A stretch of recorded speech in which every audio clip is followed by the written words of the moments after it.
नमस्कार। एक छोटी सी चर्चा आज आपके लिए कॉलेज लेक्चर, स्कूल लेक्चर के लिए विशेष रूप से। अरस्तु एरिस्टोटल की सबसे महत्वपूर्ण रचना, जिसके लिए एरिस्टोटल जाने जाते हैं, अरस्तु जाने जाते हैं, द पॉलिटिक्स। बारकर ने ठीक ही लिखा कि द पॉलिटिक्स राजनीति विज्ञान की सर्वश्रेष्ठ रचना है। और द पॉलिटिक्स के टोटल 8 भाग है। उसमें से किस भाग में किसकी विवेचना की है, आजकल ये प्रश्न पूछे जाने लग गए हैं, तो मुझे लगता है कि बात आप लोगों के साथ में साझा हो जानी चाहिए।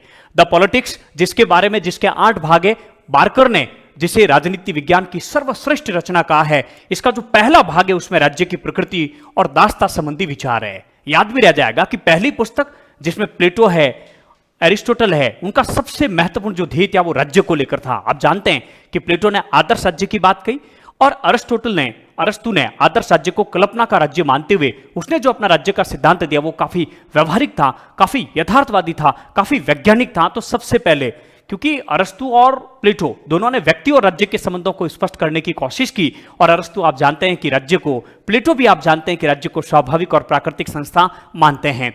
लेकिन दासता का सिद्धांत भी अरस्तु ने अपनी पॉलिटिक्स के भाग पहले में दिया कि राज्य, लेकिन राज्य में कौन, स्वामी और दास। और यह प्रश्न जून 2022 में जो नेट का एग्जाम है उसमें पूछा गया था, बड़ा अच्छा प्रश्न था। तो दासता का सिद्धांत और राज्य की प्रकृति उसके भाग 1 में है।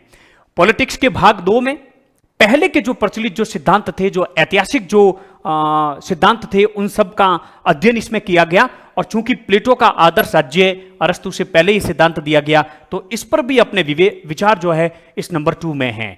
तो नंबर 2 में पूर्व प्रतिपादित सिद्धांतों का ऐतिहासिक अध्ययन और प्लेटो के आदर्श राज्य पर क्या किया गया, विचार किया गया। तीसरा भाग भी काफी महत्वपूर्ण है, जिसमें संविधान के विभिन्न रूप, जिसमें शासन का जो संविधानों का जो वर्गीकरण है, जिसमें 6 भागों में उसने बांटा था, संख्या के आधार पर और जो है उसके रूप के आधार पर, विकृत रूप है या फिर स्वाभाविक रूप है, अर्थात जनता के हित में काम हो रहा है तो 3 शासन का वर्गीकरण जनता के हित वाले और 3 उसके विकृत रूप उसने बताए थे। और नागरिकता, बहुत महत्वपूर्ण प्रश्न पूछे जा सकते हैं। नागरिकता का जो सिद्धांत दिया वो भी 3 में दिया गया। न्याय का भी जो उसका सबसे महत्वपूर्ण सिद्धांत था, जिसमें उसने वितरणात्मक न्याय की बात की, जो बहुत महत्वपूर्ण है, जिसमें उसने आनुपातिक समानता का समर्थन किया, वो भी जो है इसी न्याय सिद्धांत के अंतर्गत है। चौथी जो पुस्तक है, क्योंकि इसमें संविधान के विभिन्न रूप दिए तीसरी में, तो चौथी में संविधान का वर्गीकरण किया गया, संविधान का वर्गीकरण और उसकी आलोचना की गई। उसकी आलोचना यानी संविधान के विभिन्न रूप इसमें भी है, यहां पर भी है, लेकिन इसमें विशेष रूप से इसकी क्या है, आलोचना है। 5वीं पुस्तक आपको आराम से याद रह जाएगी, क्रांतियों के कारण और उसके उपाय। क्रांति के विचारों पर इतना डिटेल में किसी ने बात नहीं की जो कि जो है एरिस्टोटल ने की है।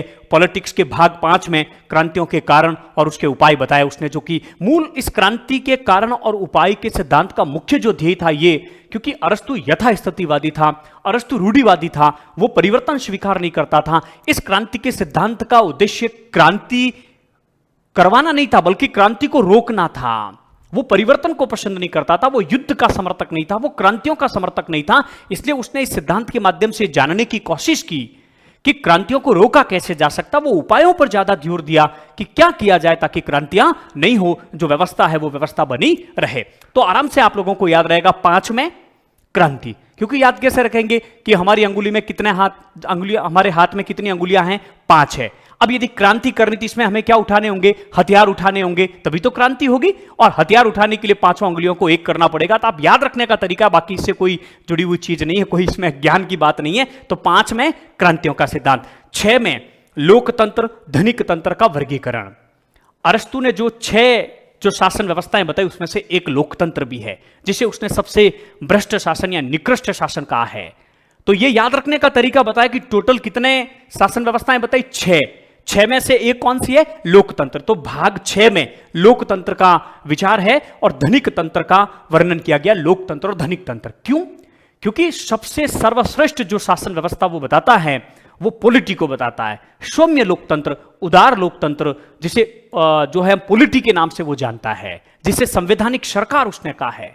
पॉलिटिक्स पुस्तक में पॉलिटी के लिए उसने सौम्य या हम कहेंगे उदार लोकतंत्र जैसे शब्दों का प्रयोग किया है। तो इस बात का भी आप लोगों को ध्यान रखना है। और ये जो पॉलिटी है वो एक मिश्रित शासन है, मिश्रित शासन का मतलब उसमें धनिक तंत्र और लोकतंत्र दोनों की विशेषताओं का मिश्रण करके उस शासन व्यवस्था को उसने सर्वश्रेष्ठ शासन व्यवस्था बताई। हालांकि याद रखना है कि अरस्तु के अनुसार राजतंत्र सबसे सर्वश्रेष्ठ शासन है, लेकिन व्यवहारिक धरातल पर वो संभव नहीं था, इसलिए उसने पॉलिटी को सर्वश्रेष्ठ शासन व्यवस्था बताया। तो 6 आपको आराम से याद रह जाएगा।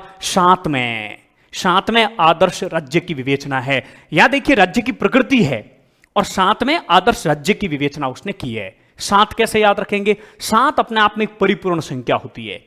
7 दिन का सप्ताह होता है, सप्तऋषि होते हैं। तो 7 यानी कि प्लेटो का मुख्य ध्येय क्या था? आदर्श राज्य की स्थापना करना। अरस्तु भी एक आदर्श राज्य यानी नगर राज्यों को बेहतर कैसे स्थापित किया जा सके। प्लेटो की क्या प्रॉब्लम थी? जो अस्थिरता थी वो प्लेटो की बहुत बड़ी प्रॉब्लम थी, जो कभी लोकतंत्र कभी अत्याचारियों का शासन था। तो ये जो शासन व्यवस्था में जो अस्थायित्व था उसको स्थायी करना चाहते थे, अराजकता को समाप्त करना चाहते थे, इसलिए उसने आदर्श राज्य का विचार दिया। अरस्तु की भी दिक्कत क्या थी? अरस्तु की भी दिक्कत यही थी, लेकिन उसने अलग तरीके से इन समस्याओं का समाधान बताने की कोशिश की। तो 7 संपूर्णता किसमें है? 7वीं में है आदर्श राज्य, और अंत में आदर्श राज्य का भी विचार है और अन्य संविधानों व उनकी समस्याओं का विवेचन किया गया है। तो आशा करता हूं कि वीडियो आपको अच्छा लगा होगा। इसको जरूर शेयर करें, और यदि आप फर्स्ट ग्रेड राजनीति विज्ञान से तैयारी कर रहे हैं तो जो हमारा जो लिंक दे रखा है हमने कमेंट्स बॉक्स में, उस लिंक से हमारे ऐप पॉलिटिकल एकेडमी को अवश्य डाउनलोड करें और हमसे जरूर जुड़े। Thank you very much. धन्यवाद।